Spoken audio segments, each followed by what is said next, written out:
તો કોરોના કાળ દરમિયાન ઘરમાં રહીને ટ્રીટમેન્ટ કરાવવી હોય તેનો ખર્ચ પણ વીમા કંપનીએ ચૂકવવો પડે. ગ્રાહક તકરાર નિવારણ કમિશને મહત્વનો ચુકાદો આપ્યો. કોરોનાના હોમ ક્વોરન્ટાઇન દર્દીની સારવારના ચૂકવણાનો ક્લેમ વીમા કંપનીએ નકાર્યો હતો. ફરિયાદી પોલિસી ધારક વિનોદ ચંદ્ર કે શાહને તારીખ 21/8/2020ના રોજ કોરોનાના કારણે હોસ્પિટલમાં સારવાર લેવાની જરૂરિયાત પડી હતી.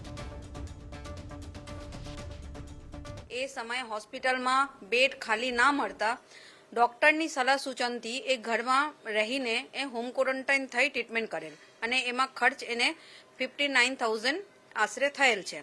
જેથી એ ક્લેમ મૂકેલ પણ ઇન્સ્યોરન્સ કંપનીએ હોમ ક્વોરન્ટાઇનનું પૈસા ના મળે એ બી કારણ દર્શાવી એનું ક્લેમ રિજેક્ટ કરી દીધેલ.